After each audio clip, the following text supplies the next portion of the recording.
Hello and welcome to ECD 101. What is early childhood development?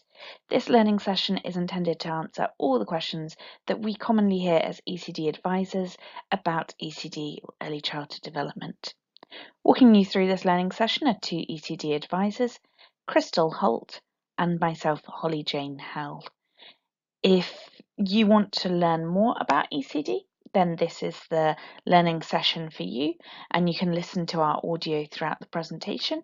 Or if you're the ECD point of contact or you're knowledgeable about ECD, then you're also welcome to use this slide deck to facilitate a further presentation for your wider country office to help them learn more about ECD as well.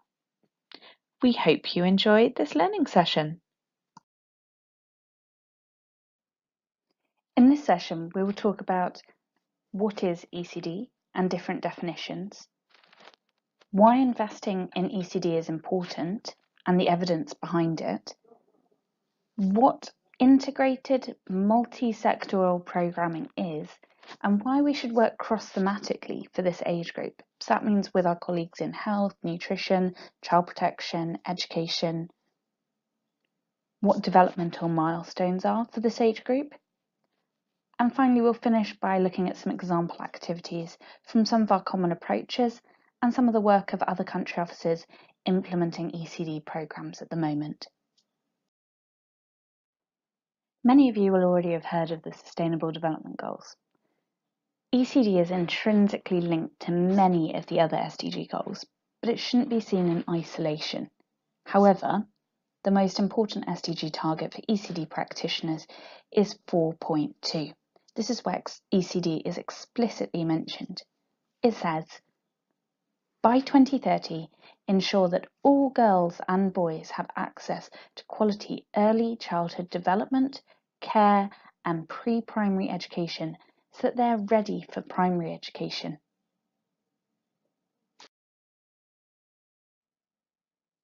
So we've now learned about how the SDGs link to ECD. But let's take a step back and ask, what is ECD? So ECD stands for Early Childhood Development. And the World Bank says that early childhood development refers to the physical, cognitive, linguistic, and social emotional development of a child from prenatal stage when they're in the womb, right up until age 8 when they're transitioning into primary school. And this happens in a variety of settings. So ECD isn't just about kindergarten. It also means that learning and development also happens at home, at schools, in health facilities, community-based centres, and it involves a wide range of activities. So ECD isn't just something that the education team do, but it's also about what the health, nutrition, child protection, education, what all of those different areas come together to offer a child in those foundational years, which is critical to their development.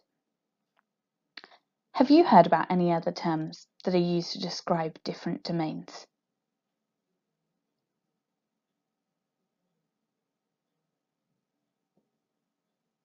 For example, linguistic might be called language or communication. Different terms are used in different places, and that's okay. Just talk to your colleagues about which terms you're going to agree to use as a country office and what terms your government is already using. One question that some of the advisors hear quite a bit is, which term should I use? There are so many different terms to talk about ECD, and that's a really good question because it can get quite confusing. For example, we've got early childhood education, which is specifically focusing on education, compared to ECD, early childhood development, which is thinking about the development of a child much more holistically. What does that mean for education, nutrition, health, child protection, and so on? Terms like early years development, which are more common in the UK and US. Nurturing care, which is quite a recent term from UNICEF and the World Bank, which explicitly focuses on that prenatal to age 3 age range, or the first 1,000 days, again, that first 1,000 days from conception, or the first 2,000 days from conception. And that's, remember, quite different to what we talked about on the previous slide, that ECD is prenatal to age 8 or when those transitions into primary happen. So you can see that nurturing care in first 1000 and first 2000 days have zoomed in on a specific age range within the ECD age range. So you can see that a lot of these terms have different focuses. So have a think about what is the focus you're trying to intend or infer from using these terms. Do any of them, are they more explicit or more focused or more applicable for what you're trying to say? If you're unsure and you just want to talk about ECD generally, use the term ECD. So let's recap on what we've covered so far. So importantly, ECD starts before that child is born. So we've already talked about it starting in that prenatal stage or from conception. It's not from birth. There's a lot of learning that happens for that child while they're still in the womb. And it finishes when children have transitioned into primary school. ECD can also be delivered in different ways, so it's not all about caregivers, it's not all about kindergartens. There's any critical touch point that your child comes into contact with from the prenatal to age 8 age range. There are lots of different influencing factors during that period. And ECD is comprehensive. It's not just about education or health, it's multi-sectoral. So all of your colleagues that work with children in that age range are in some way a part of the puzzle for ECD. And remember, holistic ECD, so the changes that are happening for that child, holistic developmental outcomes are outcomes. The inputs to achieve it are good health, adequate nutrition, responsive caregiving, opportunities for learning, and safety and security. We call this nurturing care. It's often used to talk about the prenatal to age 3 age range, but can have wider applicability as well.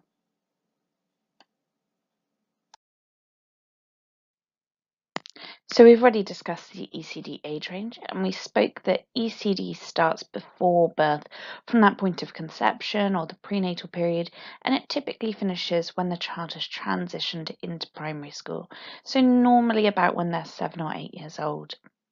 And there are 3 main brackets or buckets that we group ages of children into. So prenatal to age 3, so that's our infants and toddlers.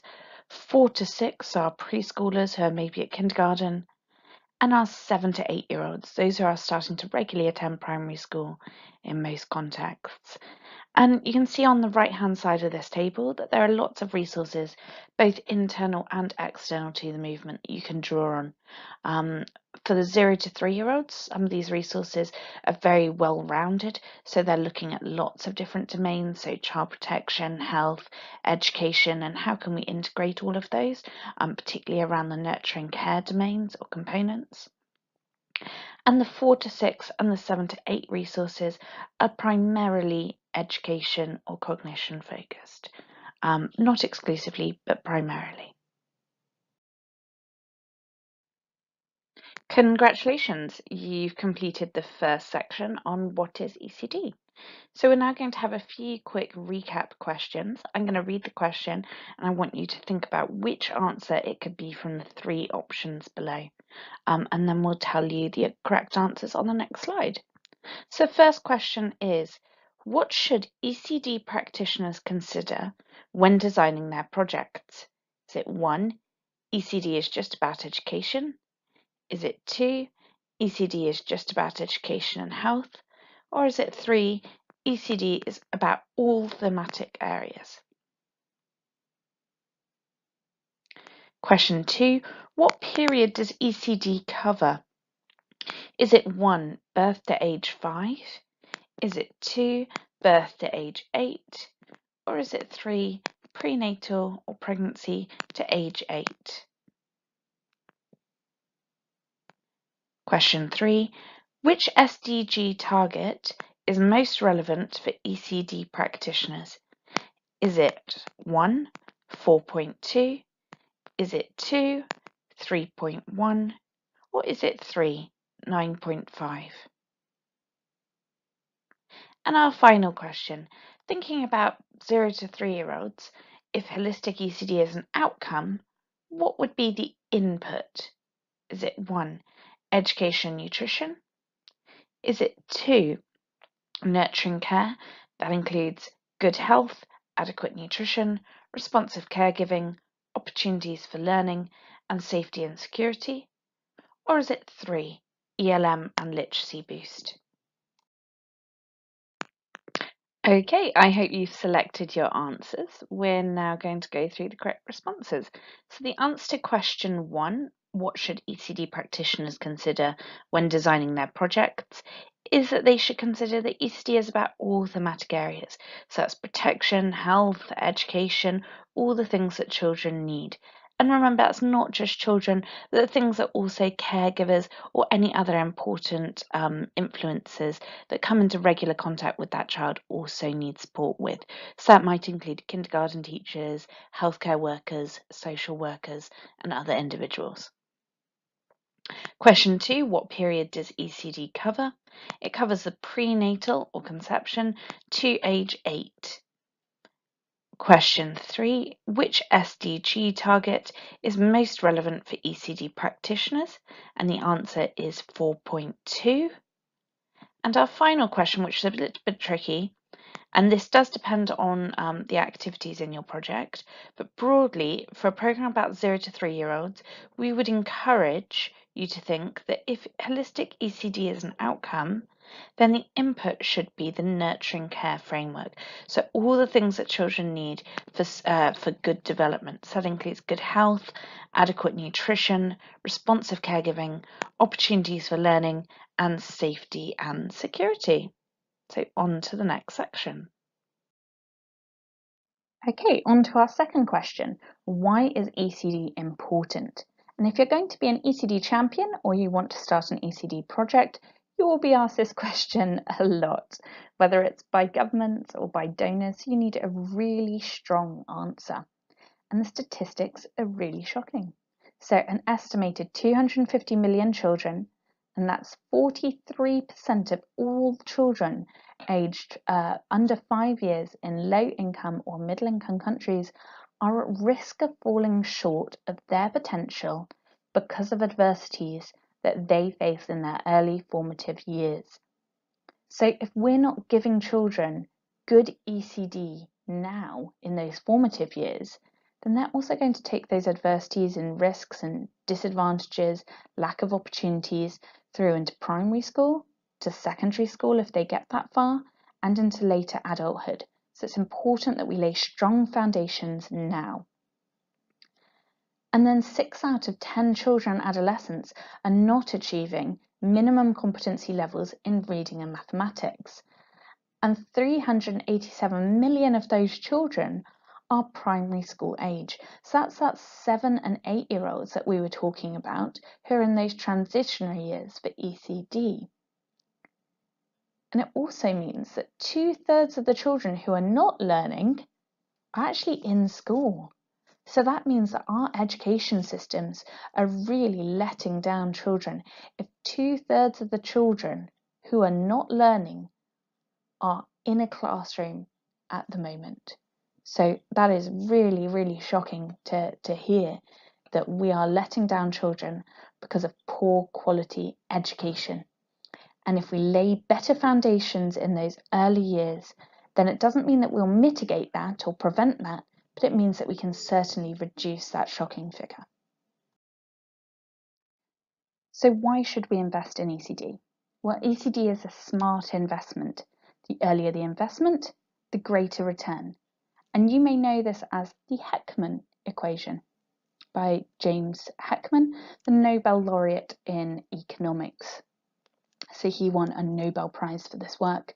So he said that for every $1 invested in prenatal programs, we can expect a return to society of up to $17 in later life. So the earlier we invest, the greater the return. ECD is also an equitable investment, and one of the most seminal studies outlining this is from Hart and Risley. They entered the home of 42 families in the USA from different socioeconomic backgrounds.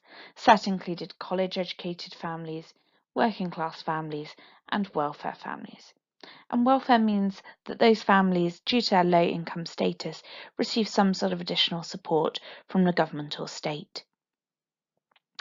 And Hart and Risley looked at the different ways in which parents and children were interacting, the language and the vocabulary that they were using to communicate. And whilst development was pretty comparable across all three groups up until about 18 months, big differences started to emerge thereafter in terms of the amount of words that children from different social economic backgrounds have heard.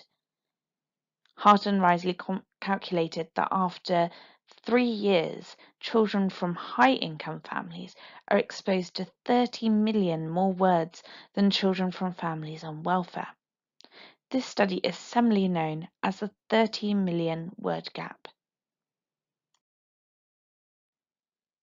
Where ECD interventions are implemented in a multi-sectoral or integrated multi-sectoral, we also see better child development outcomes. This data is from a Jamaica study.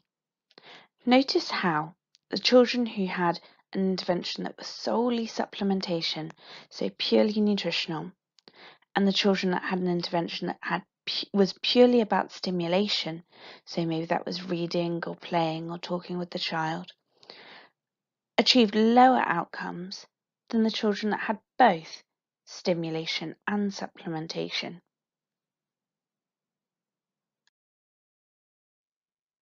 And importantly, ECD is something we've committed to as a movement. We know that it is important that children receive good quality ECD.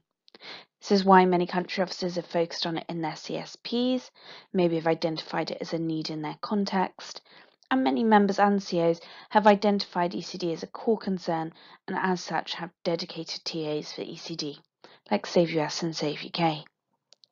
The centenary commitments marking 100 years since we were founded by Eglantine Jebb also note the importance of early learning.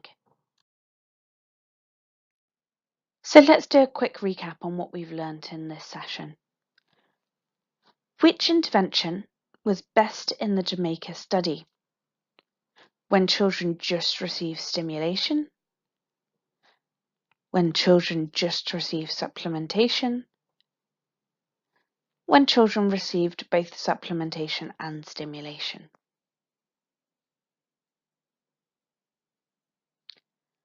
Risley and Hart found that there was a word gap between the number of words that children from low-income households heard and the number of words children from higher-income households heard. By 4 years old, what was the word gap for these children? Was it 30,000 word gap, 3 million word gap, or 30 million word gap?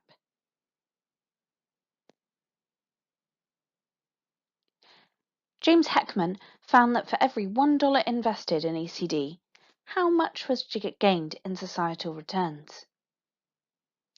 Was it $2, $3, or up to $17? And finally, how many children under 5 years old in low-income and middle-income countries are falling short of their developmental potential? Is it 250 million, 200 million, or 100 million? So the correct answers to that are the intervention that was best in a Jamaica study was the one where children received both supplementation and stimulation. Risley and Hart found that by 4 years old, there was a 30 million word gap between those children from different socioeconomic backgrounds. James Heckman found that for every $1 invested, there could be up to a return of $17 to society. And around the world, 250 million children under 5 years old in low-income and middle-income countries are falling short of their developmental potential. The first two sections looked at what is ECD and why is ECD important. This next section is going to look at the type of ECD programming that we would like to see promoted, and it is called Integrated Multisectoral, or IMS for short. So what does this actually mean? Well, integrated is talking about the different thematic areas, for example, education, health, nutrition, child protection, responsive care, all being incorporated into the content package or approach. So for example, if we were having caregiver sessions, group sessions, we would be having an integrated session on education, health, nutrition would all be included in the same session. This may sound like that's a lot of work, but you'll see in the next few slides as to how this could actually work in practice. Now the next part is multi-sectoral.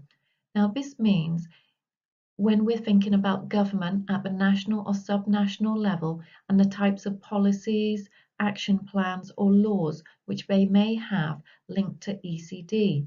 So some countries have an ECD policy or law, whereas other countries may only have laws which are directly linked to education or to health or to social protection. But here for multi-sectoral, we are talking about having an ECD policy, which is an umbrella over all of the different ministries involved in ECD. Now just think about your countries and what sort of approach does the government have to ECD? Is it an integrated multi-sectoral one, or is it multi-sectoral but not integrated, or is it that it's still individual ministries who are looking at specific areas of ECD? So for example, the health ministry is looking at the health of young children. Now take a few minutes to think about this. We are now going to start looking in a little more detail about the integrated aspect of integrated multi-sectoral programming. First of all, we need to remember that holistic child development is the output of a result or the outcome. It is what we want to achieve for all children. But how are we going to achieve it? We will only achieve it if we have integrated programming or integrated ECD, which is looking at all of these different components of nurturing care. So we have 5 different components here. We have good health, opportunities for early learning, security and safety, responsive caregiving, and adequate nutrition. Now, this framework you see on the other side of this slide is the Global Framework for Nurturing Care, which was launched by WHO and UNICEF at the World Health Assembly in May 2018. This framework was specifically designed for the prenatal to age 3 range. However, you can see that all of these components are equally relevant to the 4 to 6 year range and the 6 to 8 year age range. So it's really important that we keep these different components in mind when we are doing any of our ECD programming, especially if we think back to what our breakthrough goals are, as in we have survive, learn and be protected. Now, if you look at these different components, they are all linking into the survive, learn and be protected. So now there's some more work for each of you to do. In groups of 2 or 3, think about what these different components of nurturing care actually include. So for example, when we're talking about responsive caregiving, what is it we actually mean? And does responsive caregiving for a 0 to 3 year old look the same as it would for a 4 to 6 year old? And the second part of what you need to discuss is think about your existing ECD programming. And does it focus on all of these components, or does it just focus on one component, or does it focus on a combination of these?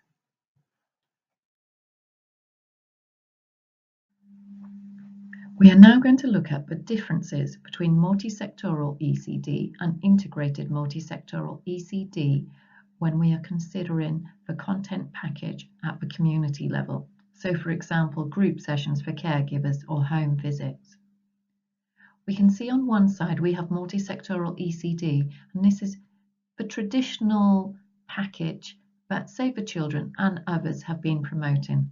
So for example, we may have a module on nutrition, another one on responsive caregiving, another one on early learning. And all of these are very important, but they do not show the integrated nature of a caregiver and their young child's lives. So, for example, early learning opportunities can occur when you're feeding your baby. Early learning opportunities can occur when you're hugging your baby. So why don't we actually combine these all into one session? And we can see on the other side, under Integrated Multisectoral ECD, this is what has been done. So we've still got 5 modules, and we've got modules all linking to the everyday routines of a caregiver's. So we've got a morning routine. I mean, everyone has to get up in the morning, they get up, brush their teeth, get dressed, have some breakfast, get ready to go out, as in everyone does that. So why don't we link all of these different components of health, nutrition, early learning, responsive care, and safety and security into this morning routine? And that is what these different examples have been shown. I won't go through the individual ones because you can read, but for example, we have breakfast time. So you could do healthy and balanced breakfasts for different age groups, and that's covering the nutrition. Within the session as well, we could be thinking about counting buttons or talking about colours whilst you're getting dressed. Or you could be doing something at breakfast, looking at the different foods, talking about them, the different textures, different colours. And that's all early learning, which is then directly linking back to your health or to your nutrition. And then we have different modules here. We've got module 2, doing chores around the house, as in everyone does a little bit of housework every day. So we're thinking about how can we integrate all of these different components of ECD into doing chores around the house, or taking a trip to the market, or sitting around in the evening and talking and laughing. Okay, so think about it. And think about this example we have of morning routine. Now, is this applicable for the whole ECD age range from 0 to 8, or would this be more specific for a specific age range? So think about that question, and then think about what different activities you could be doing for different age ranges within a morning routine session. We now have a scenario for you to consider. As in, consider you've done your needs analysis or needs assessment, and you have found out that for the 0 to 3-year-old age group range, caregivers are using violent discipline with their children. So this may mean physical punishment, it may mean social emotional punishment. You've also looked to see where the most suitable entry point for your program would be, and you found that the health sector has the most established network across the country. So for example, there may be clinics or health posts in every village, and you could use that as an entry point for your caregiver sessions. You've also found out in your needs analysis that caregivers have the most interaction or most time with their child when they're eating at lunch. So this is 3 pieces of information for you. Can you, in small groups, design an integrated ECD module that covers all 5 components of the Nurturing Care Framework, or ECD? Remember what these are: early learning, responsive care, safety and security, nutrition, and health. Good luck! From our needs analysis, we have found 3 main things which we need to focus on when developing our ECD program. The first is that parents or caregivers are using violent discipline with their children. So this means that our program needs to have a focus on parenting without violence. However, this does not mean that we end up having a program which is just about parenting without violence. Remember that if we want to achieve holistic child development outcomes for all children, we need to consider all 5 components of the Nurturing Care Framework.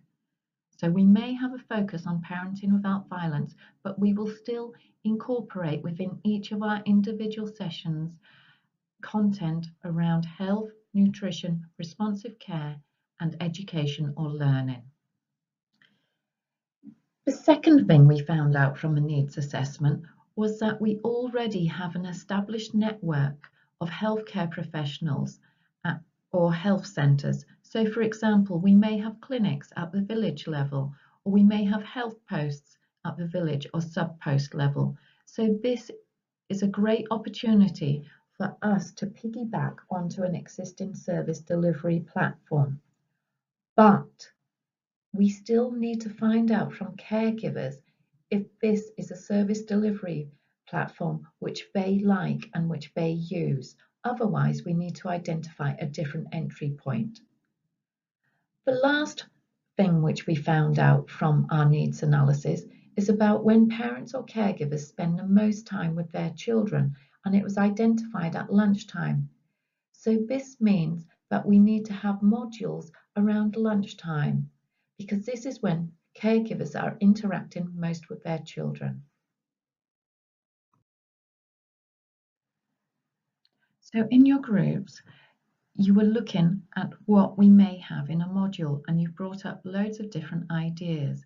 Now, the important thing to remember is that we need to be covering all 5 components of the nurturing care framework within any module, but that this module should be focusing on lunchtime and should have a specific focus on parenting without violence.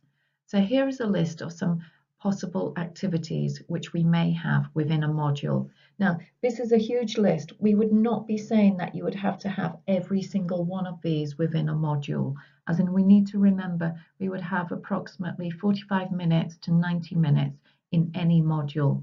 So we have to decide which specific topics we would cover within it, but recognizing that we would have a focus on parenting without violence.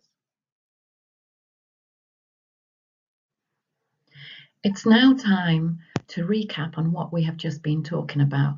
Now, we have 3 questions here for you.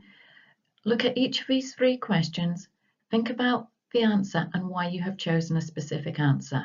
Now, question 1, which of these is an outcome of good ECD service delivery? 1, holistic early childhood development.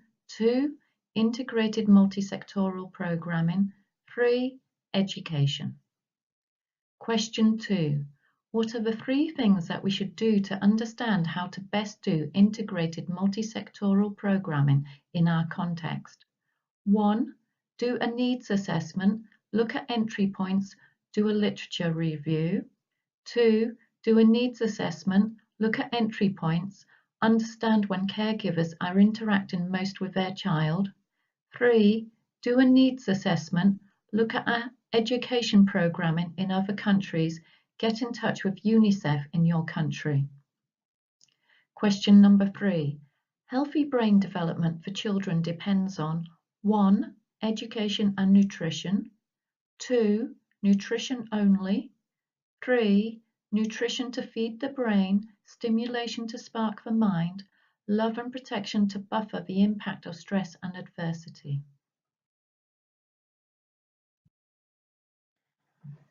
So here are the answers. So the first answer to the question of which of these is an outcome of good ECD service delivery, it is 1, holistic early childhood development. Okay, so remember that holistic early childhood development is the result of the outcome of the output. That is what we want to achieve at the end.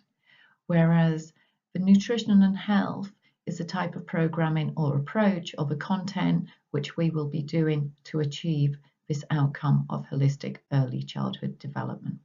Now, the second question was asking about the 3 things we would do to understand how to best do integrated multi-sectoral programming in our context. So, of course, we need to do the needs analysis or needs assessment. Secondly, we need to look at possible entry points. So, for example, is there an existing health system at the village level or at the sub-village level which we could piggyback onto? Or is there a social protection system which we could link up to? And finally, we need to understand when caregivers are interacting most with their child. So for example, is it at breakfast time? Is it on a weekend? Is it at lunchtime? Is it during the day? So that we can make sure that when developing our modules, they are linking or revolving around these key points in a caregiver's day when they are spending most of their time with their child.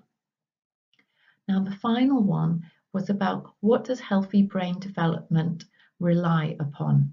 Now, of course, if we're thinking back to the 5 different components, as in we can remember, it's nutrition to feed the brain, we need good health, we need stimulation or early learning to spark the mind, we need love and protection to make sure that those children can be resilient against stress and adversity within their lives.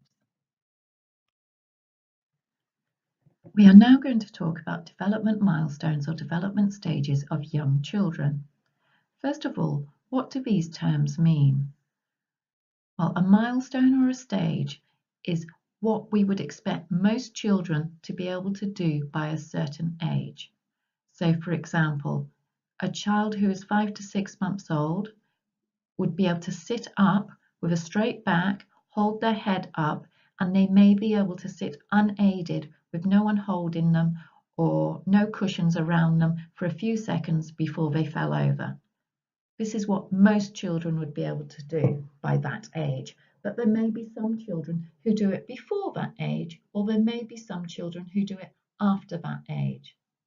Now, we usually get lots of questions about what happens if a child is not hitting their development stages.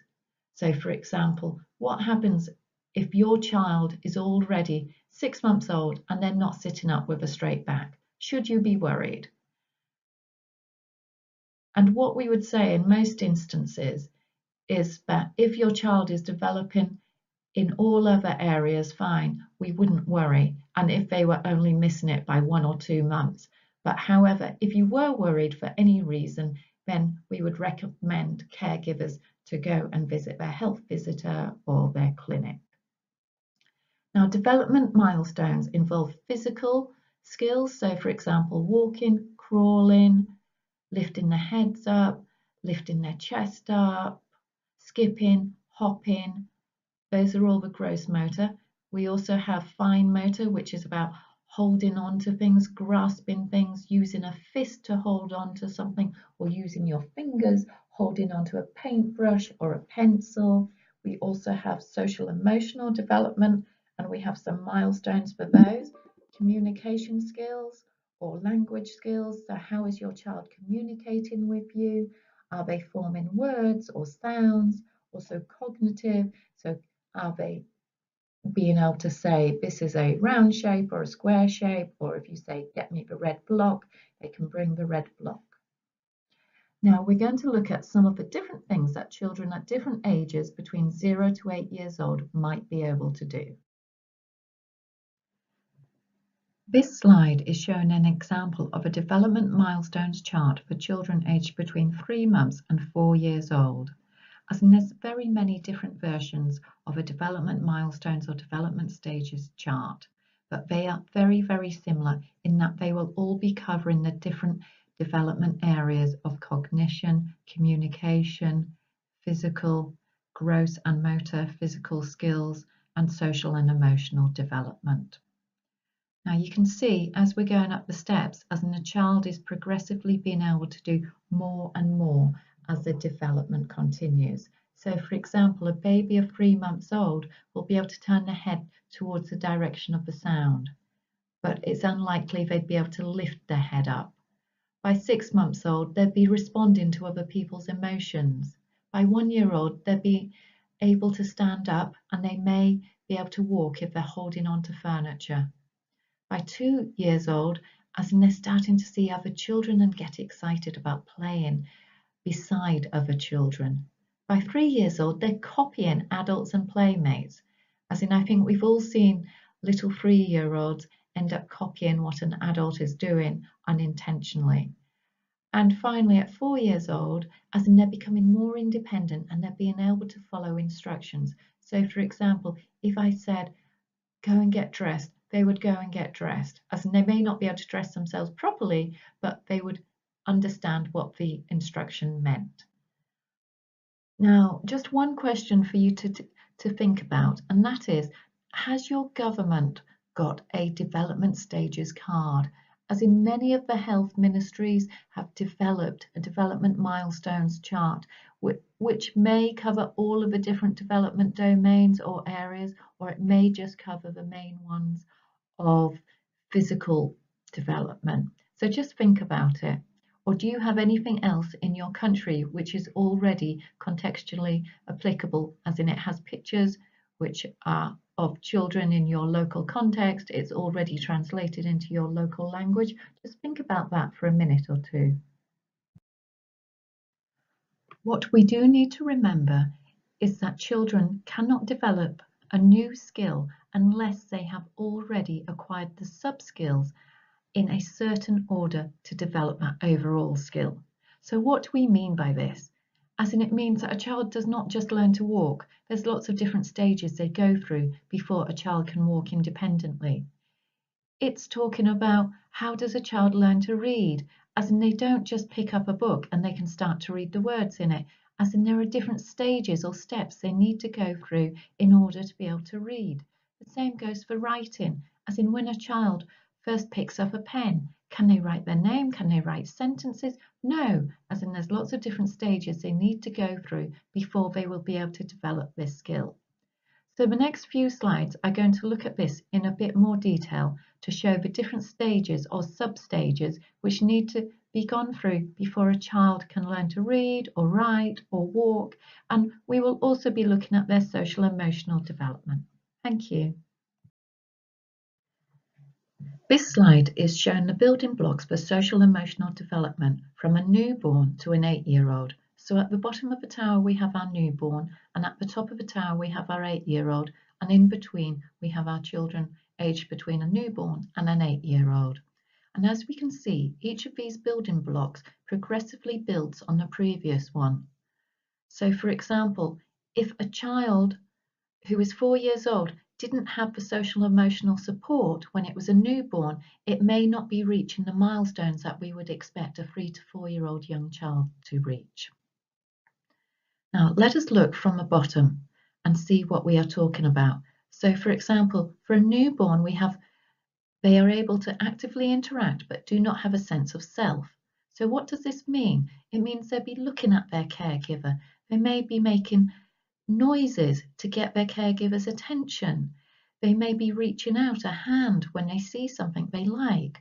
They may be trying to hold on to something, but they don't have a sense of self. A sense of self means that they don't recognize themselves. So if they looked in the mirror, they would not know that what they were looking at was themselves. Now, as we move from a newborn into a young toddler, we see that they are beginning to recognize themselves. They do have a sense of self. They begin to express their feelings and wants, but how they express their feelings and wants is very different to what an 8-year-old would be able to do. So for example, a young child who is 2 years old, they may be expressing their feelings by crying or screaming or lying on the floor, especially when it's something which they don't want to do. They may be saying no, no, no, because they don't know how else to express themselves. They're very good at copying others, not just other children, but also their caregivers. So for example, if they see their caregivers arguing or being violent towards each other, the children may start to copy the caregivers. They also become anxious if they're separated from their primary caregiver.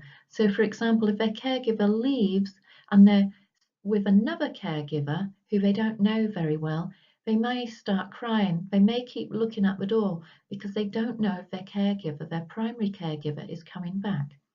As we move up into a 3 to 4-year-old, we see that they're starting to get more self-control. They're learning about choices. So we're asking the child, would you like the red block or the blue block? And they're able to make a choice. They're exploring the world. They think they are capable and they have increasing independence. They want to try things out for themselves. Even though it may be difficult, even though they may not succeed, they are increasing their independence. They're learning to cooperate and share, but this doesn't always happen every single time. They may still find it hard to share a favourite toy, for example. As we move up to our towards our 5 to 6-year-old in our fourth building block, we see that the child is starting to enjoy solving problems, simple problems. They're more independent. They've got better self-control of their feelings. So instead of just throwing themselves on the floor when they can't get what they want, they're able to control their emotions better, though not always continuously. They're developing self-esteem. They can make decisions. They can share and take turns, as in they recognise that they cannot be the first one each time and that other people should have a turn before they do. When we get to our 7 to 8-year-old on the fifth building block right at the top of the tower, we can see that the young child is now asking for help. They can start off conversations. They've got good self-control. They can express their emotions appropriately, but they also want to belong. They do not want to be seen to be different from their other friends. So, for example, if all of their friends like a particular game, as in the child will probably want to participate in it, even if they weren't too keen on it. So all of this shows the different milestones or stages of social emotional development, or some of the stages.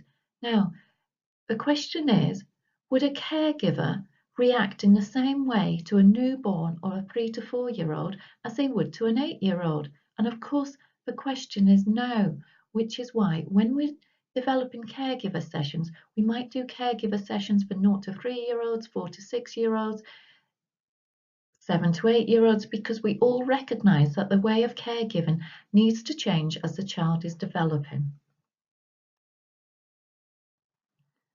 This slide is showing the building blocks of how a young child learns to walk. It goes from a young child, a young baby, up until about a 2-year-old, as in this is when they can walk independently, or most children can walk independently. So if we start at the bottom of the tower, we have our young baby, and first of all they can turn their head from side to side. They're pushing with their feet, so if you put your hand on the bottom of their feet, as in they'll push against you, they can do a push up and they can roll over from their back onto their tummy. The next stage is that they enjoy playing on their tummy and they can sit without support. Sitting without support means that they don't need cushions around them. They can sit up with a straight back and they don't fall over for at least a few seconds. They can wriggle forwards, as in they're not quite crawling, as in they're still on their tummy, but they can wriggle forward a bit like a caterpillar, and they can grasp objects and toys. The next stage is that the young child is crawling. This means they are starting to get really mobile, and we need to make sure that we're moving everything out of their way which may be a danger to them. For example, glass objects or anything which is really hot. The young child can also stand, though they may need to hold on to something. They can also bend down to pick something up when they're standing up, which means that they're starting to develop their balance. The next stage is when a child is around a year old, but remember this is for most children, as in it varies. Some children may be doing it beforehand, some children may be doing it after a year old. They're taking their first steps when they're holding on to something, but they lose their balance really easily. And this is usually when they fall straight over onto their bottom and they're a bit surprised as to why they've fallen over. But then they get up and they try again. And finally, by the age of 2 years old, they're walking very independently, which means that they're able to walk without holding on to hands. They're managing to walk over a bit of rough ground quite easily. And this is for the age of a 2-year-old. This next slide is looking at how children learn about numbers, as in most caregivers enjoy talking to their children about numbers and saying 1, 2, 3. But we also have to remember that this is also a learning stage. There are lots of different stages which children go through to learn about numbers. So for example, they may be able to count 1 to 10, but they may not actually understand what the number 1 means. As in, if you gave them one object, they may not understand that this is one object. And so there's a number of different stages which we need to go through so that children are able to count appropriately. So this is slightly different, as in on this slide, you can see we've got the bottom building block and we've got the top building block. but nothing in between. Now work in small groups and think about what the stages are that come between the bottom building block and the top building block. Once you've done that, we'll show you the answers in the next slide. Now this slide is showing the different stages of how children learn about numbers. In the previous slide or activity, you were thinking about the missing building blocks. Now here we have the missing building blocks. You may have had things slightly differently, but the most important thing is to make sure that it's very similar to what we have here. So for example, a child will first, at the bottom of the building blocks or tower, be able to count in sequence. So they will be able to go 1, 2, 3, 4. The next one is about understanding what the number 1 is. They'll also be able to link it to the object. So if they see one ball, they will know this is one ball. The next stage is being able to count up different numbers of objects and recognize the written number outside of sequence. So for example, if you've put 3 objects in front of them, they'll be able to count 1, 2, 3 and say they've got 3 objects. The next one is being able to add on or take away one. So for example, I may say you've got 2 objects here, you've got 2 balls, we take away 1 ball, how many balls do you have? And the child would say 1 ball. As in, you would probably have to do this with physical objects. You would have to show the actual balls there, take one away, so that the child would understand what you were talking about. Likewise, we would do this with adding. And the final one is being able to count on. So this next slide is continuing from the first one about learning about numbers to learning about reading. So how is it that children start to learn to be able to read?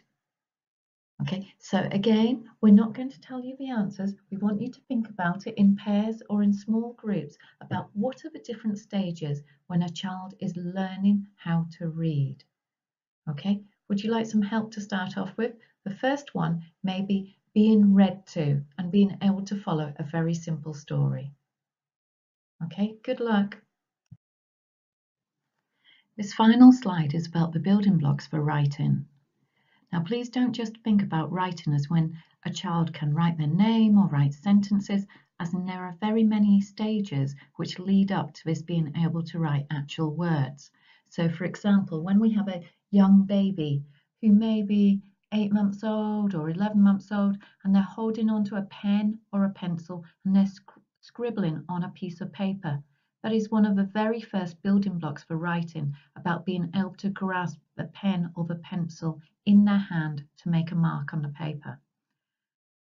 Now, in pairs or in small groups of 3, please go through and think about what the different building blocks for writing are, starting from the very beginning, from a scribble, up until when a young child who is about 5, 6 years old can write in sentences and can write very short stories, and their drawings are clearly defined.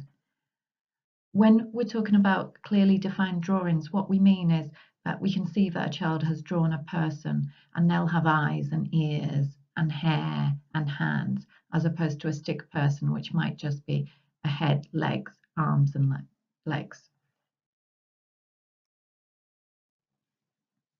We're now at the end of the section and we are just going to have a quick recap.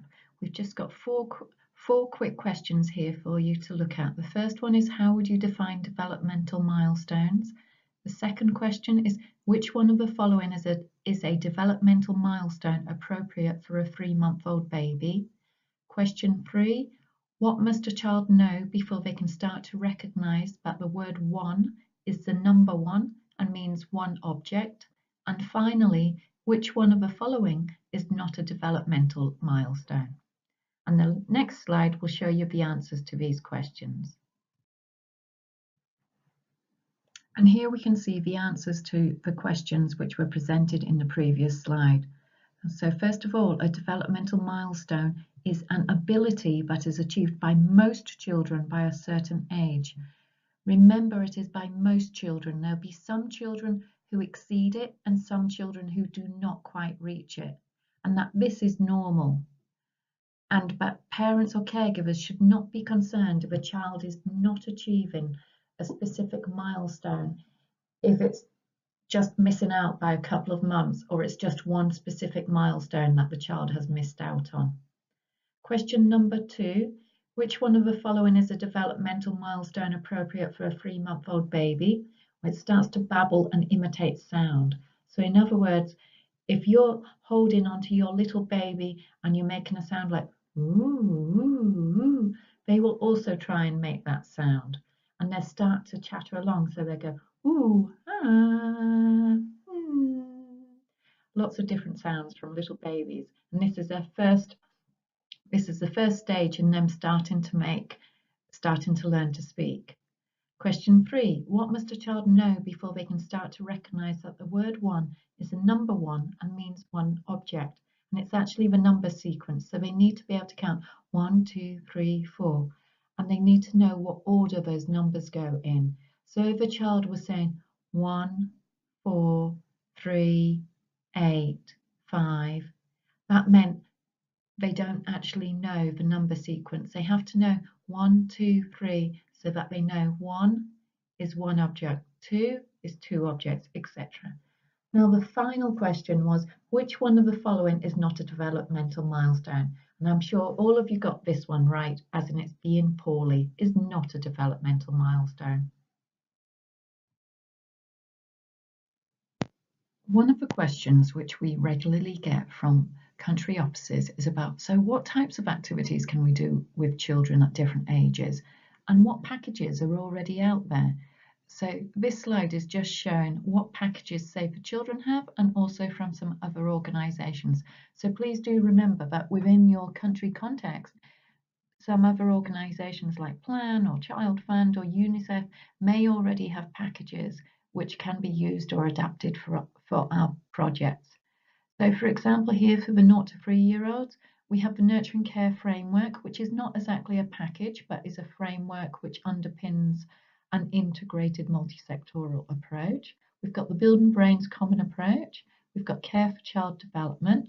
For the 4 to 6-year-olds, where we're usually thinking about they may be starting to attend a formal preschool, a community preschool, or there may be activities which parents are doing with their children within the home. And we've got ELM or ELM at home, which is now called the Ready to Learn Common Approach. And finally, for the 7 to 8-year-olds, this is when children are usually just starting primary school and are in grade 1 and 2 or in year 1 and 2. And here we've got Literacy Boost and Numeracy Boost. And we've also got very well developed content packages from some of the different countries where we're programming, including China, Rwanda, Tanzania, Cambodia, and the Philippines. And most of these packages are all building on some of the work from the common approaches. And if you get in touch with us here at Save UK, we're very happy to share these with you should they be useful.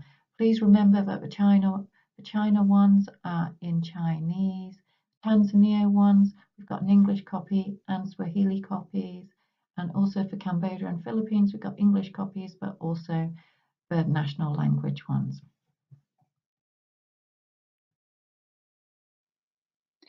Thank you, Crystal. We're now going to look at 3 different activities that you can do with different aged children. Firstly, we're going to look at Serve and Return, which you can do with very young babies, a way of communicating with them. Secondly, we're going to look at Alphabet Source, which is an ELM or ready-to-learn activity for children aged 3 to 6, and one of many that you can find in the ELM handbooks. We're then going to look at interactive reading or storytelling, and we'll point you towards our other video tutorials, and you can do these with children of any age. We are now going to look at Serve and Return. So what is Serve and Return? So Serve and Return is when a very young baby or young child is babbling away, is making gestures, so they may be holding out their arm, they may be trying to grab your hair, they may be crying. And this is because the baby in somehow is trying to communicate or want some attention from the caregiver. And the most important thing is for the caregiver to respond appropriately to that child. So for example, if a baby is crying, the caregiver may pick them up to give them a hug and at the same time say to the child, So what's up? Are you feeling hungry? Are you a little bit tired? Why are you crying? Let's have a little cuddle, as in they may be hugging the baby, responding to the baby, as in the most important thing is they are responding appropriately. So why is this important? This is so important because it is actually supporting the development of a young child's brain. So every time the caregiver is doing serve and return. So they're returning something by giving the child a hug or talking to them. They are helping that baby's brain grow, as in they're helping all of those little neural connections get linked up with each other. And this will support the child's communication and social and emotional development. So we've got a YouTube link here, which people can watch, but also the main things which you need to remember is that when your baby is communicating with you or is interested, name the object. So for example, if the baby is trying to reach out for your hair, say, is it my hair you want? And point at the object or hold your hair so that the baby starts to make the link between your hair and the word. When your child is babbling to you, talk back to them, but remember to stop and let your little one talk back to you. So don't have a monologue, which is what I'm doing now at you, but actually stop. So for example, your little child is nom, nom, nom, nom, nom, nom, nom, nom. Then talk to them. Say, what are you saying to me, little one? Is it that you're hungry?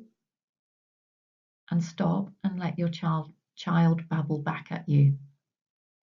Remember, the most important thing is to be looking at your child and to acknowledge that they are trying to communicate with you. So do not ignore the young child, is what we're saying here. And help your child to talk in full sentences by repeating sentences back to them in full. So this can be when your child is starting to have a few words.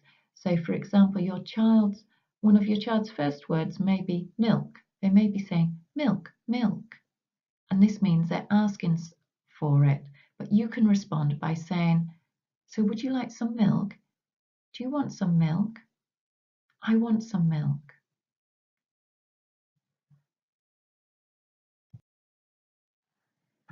This slide is just showing an example from one of the group sessions which was developed for one of our target countries. Now, as you can see, the session is starting off with a few questions, like at what age do you think your child is trying to communicate with you? As in, we do find that many caregivers actually think their child is not communicating with them until they can actually speak clearly. Whereas we know that when a child is crying, as in they're trying to tell you something, as in a child doesn't cry, they're trying to get your attention for some reason, as in there's a reason behind it. Or if they're babbling away, they are actually trying to communicate with you. And the next question we ask is, so what have been your experiences of communicating to your child? So what types of things have caregivers been doing with their child when their child is still too little to verbalize what it is they want? And then the session goes on to asking people to demonstrate or provide examples of how they actually do this with their child. And so it's remembering that it's so important to respond appropriately to your young child because this helps their development of their brain. Thank you, Crystal. I'm now going to share with you a game that we can play with 3 to 6 year olds. This is taken from ELM or Ready to Learn, and this game is called Alphabet Sauce. So this is supporting children's literacy development, their talking and listening skills, their understanding of print, and their alphabet knowledge. So an adult would take a piece of paper and draw some letters that commonly appear in the alphabet in that context on a piece of paper, and then cut those up so that each letter is on a separate bit of paper. You're then going to put all your letters in a bowl and then mime out stirring up your alphabet sauce in the bowl. You can ask a child to come and pick out a letter from the bowl and see if they can recognise the letter and recognise the sound. You're then going to ask the child, can you think of a word that begins with this letter? Can you draw a picture of something that begins with this letter? Can you see something in the room that begins with this letter? So all the time we're reinforcing the child's knowledge of that letter and of the broader alphabet, their word recognition, and expanding their vocabulary. What is really fantastic about the ELM activities is that they're also levelled from basic, mid-ranged and advanced. So a teacher or adult would never keep repeating this activity again and again and again. They'd start to adapt this activity as the students expand their learning. So as the students' learning grows, we also evolve the activity. And finally, interactive reading and storytelling. So some of you may already be familiar, but Save UK have already put out a couple of videos on interactive reading and storytelling. You can either find these on Workplace or the links to YouTube recording are listed on this slide. So in this session, we've thought about lots of different resources that you can use if you're starting out building an ECD curriculum, including the common approaches and external resources. We've unpacked some of the activities. So for example, we shared with you an activity from a facilitator's guide for 0 to 3-year-olds, and we've shared with you an activity from ELM or Ready to Learn. But remember, there are also resources that exist out there that you may be able to find on Workplace or talking to an ECD advisor in one of the members. So 4 tips for when you're putting together your content for your ECD programme. Remember, you would never do this alone, but you would always do this with your colleagues from different sectors, the wider ECD team, your ECD TA, and anyone else that you feel it's pertinent to reach out to across a movement. Remember, we're a movement and we're a global resource, so please do reach out to others. So our 4 top tips. The first one is look at your baseline and look at your needs assessment and make sure you're tailoring your content to the needs of children in your area. Second, where appropriate, don't reinvent the wheel. Think about the content and common approaches that are already available in the movement, as well as external resources as well. There's lots out there, so you should never need to create a content package from scratch. Number 3 is make sure that you explore what guidelines and resources are already available in your context. So, for example, if a ministry has a particular content package that they promote, remember that this is your starting point. Common approaches are fantastic, but ultimately, whatever your ministry is trying to promote is our starting point. We want to work with the ministry, not against them. So please do treat this as your starting point. Number 4. Make sure that your content, the content that you develop, is integrated and multi-sectoral, includes different sectors. Remember, Crystal spoke to us a little bit about this earlier and what that means in the context of the nurturing care framework. Remember those 5 components of adequate nutrition, good health, safety and security, responsive caregiving, and early learning opportunities. Those are our 4 top tips for you. Okay, so for our final quiz recap, we have 3 questions for you. Firstly, what are the steps for serve and return engagement with your child? Is it 1, watch what your baby is doing? 2, try to stop them? 3, praise the child when they stop? Or is it 2, 1, serve your baby food? 2, return to see how they are doing eating it? 3, serve them more food if they are still hungry? Or is it 3, 1, observe your child, see what catches their attention? 2, acknowledge that your baby is trying to communicate? 3, respond to your baby and start a conversation? The next question, what package could you use if you are working with the prenatal to age 3 age range? Would it be 1, Ready to Learn or ELM? Would it be 2, Building Brains? Or would it be 3, Literacy Boost? So remember, these are our common approaches internal to Save the Children. And our final question, what are the 4 things that we should keep in mind when starting an ECD programme? Is it 1, do a needs assessment, see what content is already available in the movement, see what guidelines and materials are available in your context, and seek guidance on how to do integrated multi-sectoral programming? Or is it 2, do a focus group with beneficiaries, develop content, publish the content, and do a baseline? Or is it 3, do a needs assessment, talk to the Minister of Education, order toys and games for children, do a political economy analysis? I hope that you have been feeling more confident in the quiz questions as we've gone on. And to recap the answers, the answer to question 1, what are the steps for serve and return engagement with your child? Remember, Crystal walked us through this. It is observe your child to see what's catching their attention. So maybe they're babbling away whilst trying to grab your hair.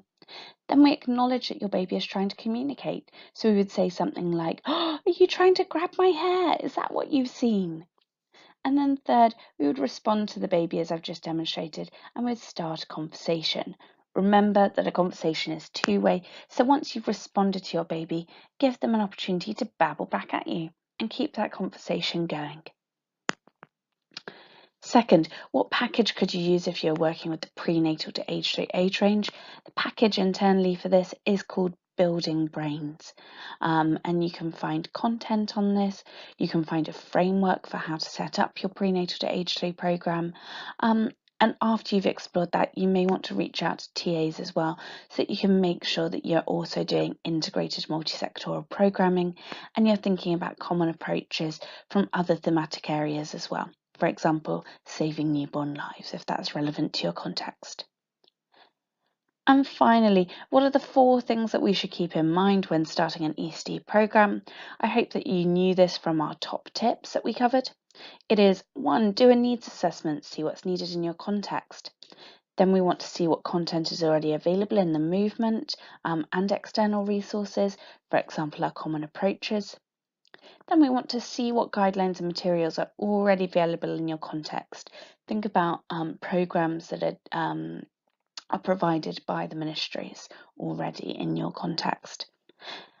And then you need to reach out to your member TA or other TAs to seek guidance on how to do integrated multi-sectoral programming. Remember, that's what we talked about earlier, and it results in better developmental outcomes for children if we do that and we stick to the nurturing care framework. Okay, so that has been a whistle-stop tour of ECD, and we hope that's been useful for anyone starting out in the field of ECD or just looking to learn more about it. So we hope that you found that really interesting, and if you do have any comments, clarifications or questions, please do reach out to either Crystal or I. Our emails are on this slide.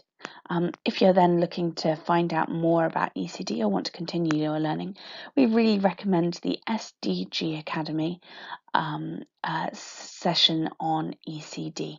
That is a series of webinars about ECD that normally run twice a year, and many of our staff have already participated in those.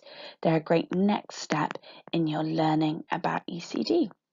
So we hope that the next time you have a proposal that is about children anywhere in the prenatal to age 8 age range, you think about what we have covered in this session and you take steps to incorporate some of the things, whether that's a nurturing care framework, our common approaches, or any of the other areas that we've covered today. Finally, thank you so much for listening and all the best with your ECD programming.